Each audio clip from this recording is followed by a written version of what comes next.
मुझको अवसर मिला है तो मैं इस अवसर का लाभ उठाता हूं। मेरा आप सबसे भी अनुरोध है कि 1000 वर्ष की गुलामी के कारण, किसी विशेष प्रकार की षड्यंत्रकारी लेखनी के कारण, जो हमारे आप्त पुरुष, जो हमारे आराध्य हैं, चाहे वो बड़े ठाकुर राघवेंद्र सरकार राम हो, चाहे वो छोटे ठाकुर भुवन मोहन कन्हैया हो, चाहे त्रैलोक्य के मंगल के लिए अपने कंठ में विष धारण करने वाले शंकर हो, इनकी अवधारणा को जो मनोरंजक बना दिया गया है, जो कर्महीन बना दिया गया है, उससे बाहर इस जनता जनार्दन को ला सकें तो इस व्यासपीठ के साथ सही न्याय हो सकेगा। जो भगवान राघवेंद्र राम एक दैत्यों की, असुरों की मां त्रिशरा का भी वध करने से पहले उसे मां बोलते हैं, जिनके सेवक जो इस पंडाल में निश्चित रूप से अदृश्य रूप से कथा सुन रहे होंगे, वे मारुति नंदन, वे सुरसा तक से भी बोलते हो कि जान दे मोई माई, हे मां मुझे जाने दे, जो एक दैत्या से भी ये बोलते हैं, वे अपनी गर्भवती पत्नी को वन भेज देंगे? यह संभव है। मैंने सबसे पहले आज से 6-7 वर्ष पहले बोला कि उत्तरकांड प्रक्षिप्त है, यह हुआ ही नहीं है। जब फलश्रुति हो गई, आज जब आरती हो गई, जब व्यासपीठ से पराशर जी महाराज ने कह दिया कि यहां भागवत ने विराम पाया, अब भागवत पुनः दूसरी जगह पर दुबई में जहां भी जाकर पुनः प्रारंभ होगी और उसका प्रकटीकरण का अवसर इनके श्रीमुख को मिलेगा, तो पूरी कहानी पता चल गई मेरी माओं को, मेरी भाभियों को, मेरी बेटियों को, जो सामने आई है कि कल भागवत नहीं होगी, यह पता चल गया। स्वयं भगवान वाल्मीकि ने उत्तरकांड से पहले यह कह दिया कि इस प्रकार राघवेंद्र सरकार ने हमारी भारतेश्वरी माता के साथ इतने समय तक शासन किया और सबने इस कथा का प्रसाद पाया, कथा की फलश्रुति हो गई, तो कथा दोबारा कैसे प्रारंभ हो गई? कारण यह था कि अगर आपको विचलित करना है, अगर आपको अपने पिता के विपरीत करना है, तो पहले आपके पिता के मित्र या पिता के कुछ दुश्मन आपको बताएंगे कि आपका बाप तो ये करता है। आपको मां के विपरीत करना है तो मां के बारे में आपको गलत बताया जाएगा। पहले शंका का बीज रोपा जाएगा, फिर शंका का पेड़ बनेगा, संशय का। और गोस्वामी जी ने इसीलिए कहा कि यह कलयुग का संशय रूपी वृक्ष है, कली विटप कुठारी, और राम कथा इसको काटने वाली कुल्हाड़ी है, जिसे हे गिरिराज कुमारी सादर सुनो, ऐसा गोस्वामी जी ने शुरू में कहा।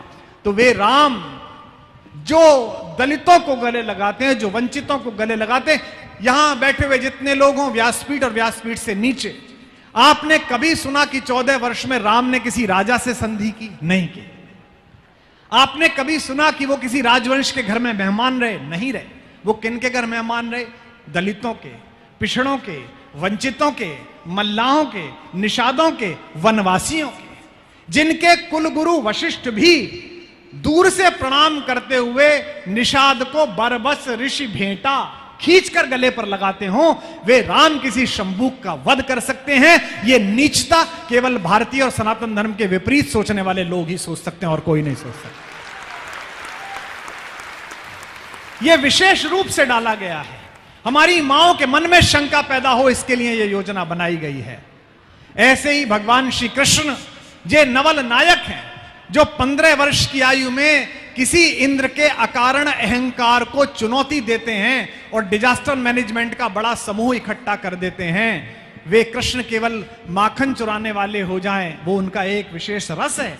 वो केवल वस्त्रों को चुराने वाले हो जाएं, वो एक विशेष कौतुक है, लेकिन वो ऐसे नहीं है। मैं केवल इतना कहना चाहता हूं कि कृष्ण को लेकर, भगवान शंकर को लेकर, राघवेंद्र सरकार राम को लेकर जो जगत में व्याप्ति गलत की गई है पिछले 1000-1500 वर्षों में, उसका संकल्प भी ये व्यासपीठ उठाए, ऐसा मेरा आपके श्री चरणों में और इस व्यासपीठ के चरणों में सादर अनुरोध है।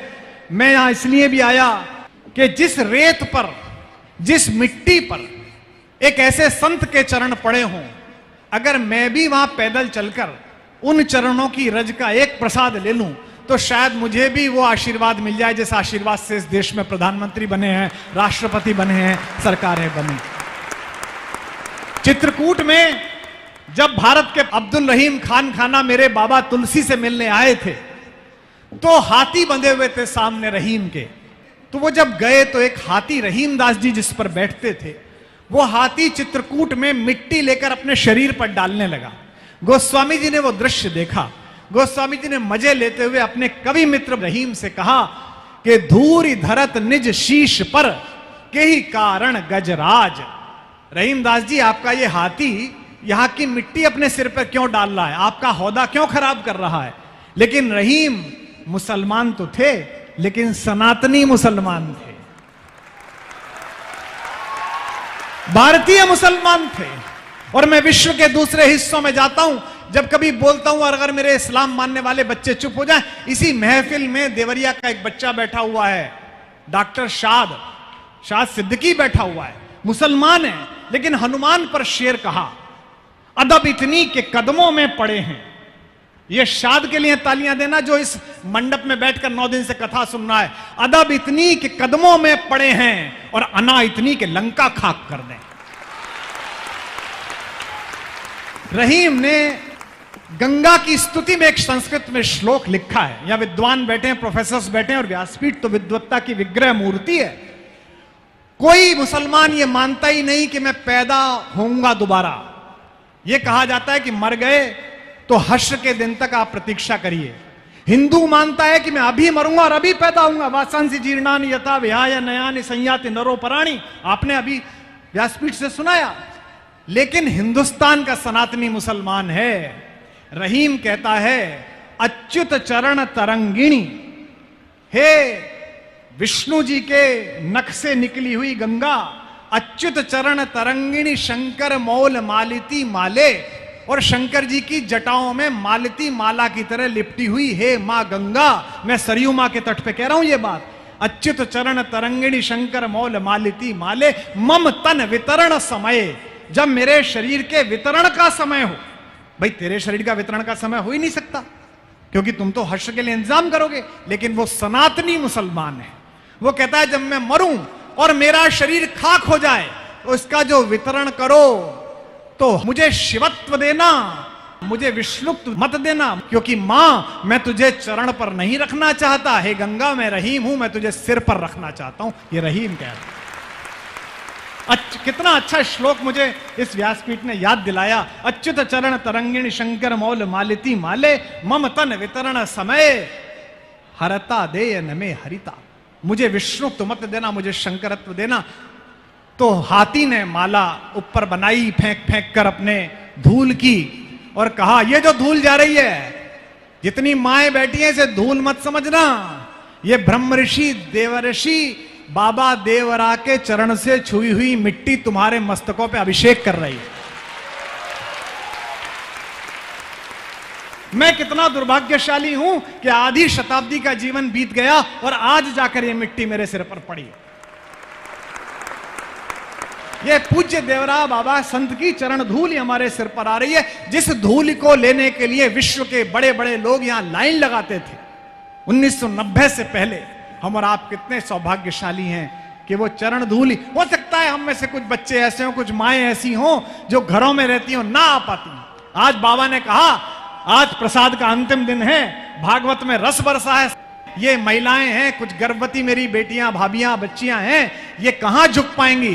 तो बाबा ने ऊपर से इशारा किया और ये आंधी बेमौसम आई और चरण धूली आपके माथे पर पहुंच गई। ये देवरा बाबा का चमत्कार है।